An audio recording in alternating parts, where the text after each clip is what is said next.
A paz do Senhor, meus amados. Deus abençoe. Seja bem-vindo aqui no nosso canal. Dá seu like aí, compartilha nosso vídeo, se inscreva, tá? Fique com a gente aí e traga mais pessoas para fazer parte com a gente aqui do nosso canal. Meus amados, eu sou o pastor Djalma e é um prazer, tá? Ter você aqui no nosso canal. O que eu quero comentar nesse vídeo hoje aqui? A diferença, né, de pentecostalismo, neopentecostalismo e hiperpentecostalismo, tá? Assuntos complicados, que geram uma certa confusão, e alguns acreditam que sejam a mesma coisa, e não é a mesma coisa. Um pentecostal verdadeiro, ele não gosta de ser chamado de neopentecostal, e nem de hiperpentecostal, ainda que o nome neopentecostal, ele é muito mais falado, né, do que o hiperpentecostal, né? O pentecostal é bem conhecido, aí vem o neopentecostalismo e esse hiperpentecostalismo que é menos falado, porque o povo acredita que tudo é a mesma coisa e deriva do mesmo pensamento e da mesma conduta e da mesma prática. E eu quero ser bem incisivo aqui nesse vídeo, bem claro com vocês, de que o pentecostal verdadeiro não gosta muito quando colocam ênfase nele como neopentecostal, nem como hiperpentecostal, ainda que a maioria das vezes confunde pentecostal com neopentecostal, devido à expressão hiperpentecostalismo não ser muito falada entre as pessoas. Por quê? O pentecostal clássico, ele é aquela pessoa que ele crê que a Bíblia é a palavra de Deus inerrante, infalível. Você pode observar que as igrejas pentecostais clássicas, elas têm escola bíblica dominical, elas têm culto de ensino, elas dão uma ênfase muito forte à questão do ensino da palavra, da boa teologia, do bom estudo bíblico. O pentecostalismo clássico, ele ama a Escritura, ele é totalmente voltado para a Escritura, e ele crê tanto na Escritura, que ele crê que o que a palavra diz é verdade. Tanto é que o pentecostal clássico, ele crê na atualidade dos dons espirituais, na operação divina, na operação de milagres, no batismo no Espírito Santo, nos dons espirituais, nos dons ministeriais, no comando de Deus, no governo de Deus, na soberania de Deus, na atuação de Deus direta na igreja, através da igreja, para a salvação da humanidade.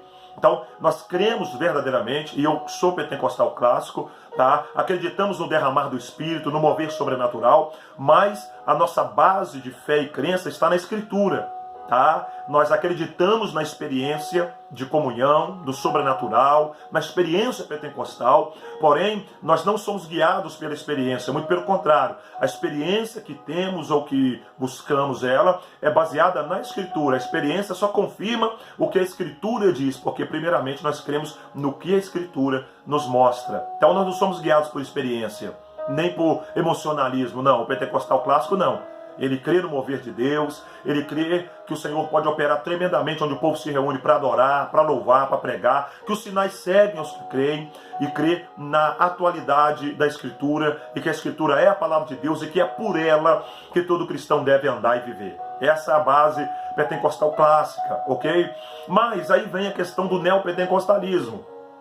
O neopentecostalismo, ele não tem uma base muito firme na Escritura Sagrada. Tá? As mensagens do neopentecostal, por exemplo, são as mensagens mais voltadas assim para a teologia da prosperidade, muito focada na ênfase, talvez, em alcançar vitórias, tá? Em bênçãos e por aí vai. O neopentecostalismo em si, a sua marca geral, é mais voltada para esse sentido aí, tá? Essa vitória, esse triunfo, um pouco atrelado à teologia da prosperidade, e alguns movimentos neopentecostais totalmente dominados pela teologia da prosperidade. Aí você vê a Igreja Universal, Igreja Mundial, Igreja Plenitude, Igreja da Graça e algumas outras que seguem essa mesma linha. Pode observar o tipo de mensagens deles, e pode observar que essas igrejas dificilmente vão ter uma escola bíblica dominical ou um culto de doutrina bíblica, não. Os seus cultos são voltados, mas assim, usam textos e pregam a palavra, falam de Jesus, mas a maioria das vezes é um evangelho mais light na sua essência, e mais voltado para uma conquista e para uma vitória pessoal, e para um alcançar uma bênção, uma vitória. A diferença é essa. Já o pentecostal clássico, por exemplo, ele tem uma ênfase em conhecer a Deus, em prosseguir em conhecer a Deus, em ter uma vida de comunhão plena com Deus, em buscar o reino de Deus em primeiro lugar, em conhecer melhor a Escritura e praticá-la no dia a dia através do testemunho.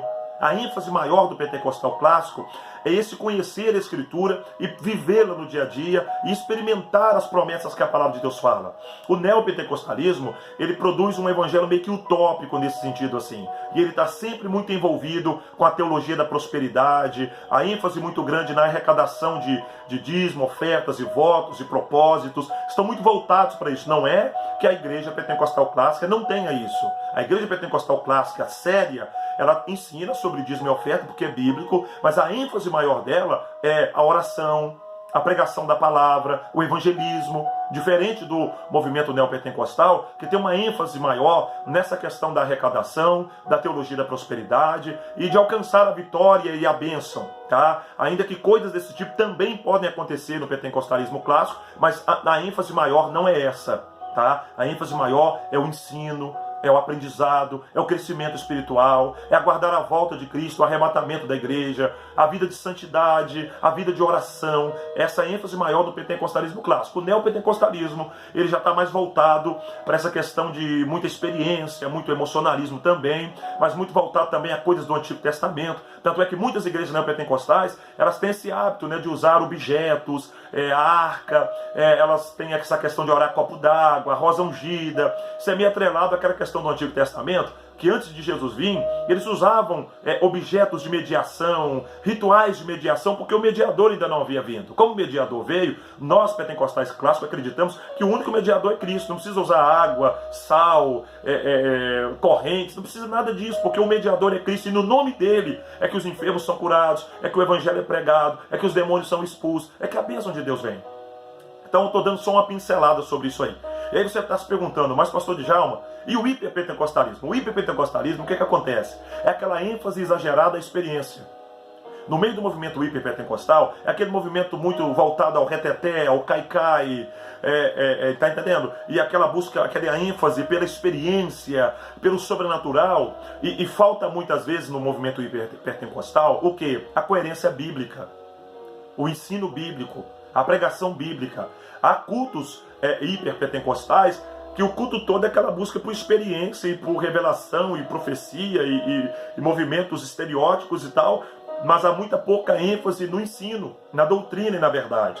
E se tem uma coisa que o cristão não pode abrir mão, é a doutrina bíblica. João 5,39, Jesus diz: examinai as Escrituras, porque nelas encontrareis a vida eterna e são elas que de mim testificam.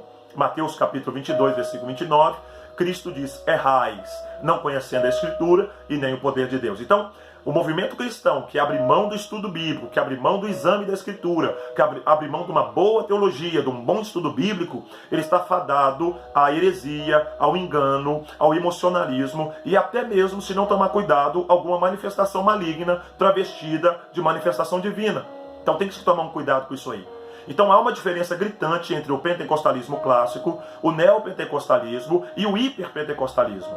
Tomemos cuidado, pois, quando acontecem essas divisões aí, porque você pode, às vezes, estar taxando todos de uma maneira que, na verdade, não são. Eu sou pentecostal clássico e acredito que a visão pentecostal clássica ela é muito mais, uma visão muito mais bíblica do que o hiper e do que o neopentecostalismo. O pentecostalismo, no caso, ele é mais bíblico, até porque a ênfase maior do pentecostalismo clássico é a volta à questão da Escritura, porém, crendo que o poder de Deus ainda se opera, se manifesta em curas, milagres, libertações, tá? Mas sempre com aquele foco de que nós devemos andar pela palavra, pelo ensino bíblico, pela palavra de Deus que orienta, que conduz o crente a viver a vida que Deus assim requer que ele venha viver, tá? Deixando esse vídeo aqui só para esclarecer sobre esse assunto, tá? Você pode comentar, seus comentários aí nos ajudam também a gravar novos vídeos aí, para a gente poder estar sempre mantendo esse contato aqui, tá bom? É claro que a minha intenção não é exaurir esse tipo de assunto, porque isso aí vai longe e gera muitos debates, ok? Mas é só dar uma pincelada sobre uma coisa e outra aí, e numa nova oportunidade a gente pode estar gravando um outro vídeo para a gente poder estar conversando sobre esses assuntos aqui. Que o Espírito de Deus conduza a sua vida na verdade, que a paz do Senhor Jesus esteja sobre ti e que a bênção de Deus Pai repouse sobre a sua vida e a sua família, e até um próximo vídeo.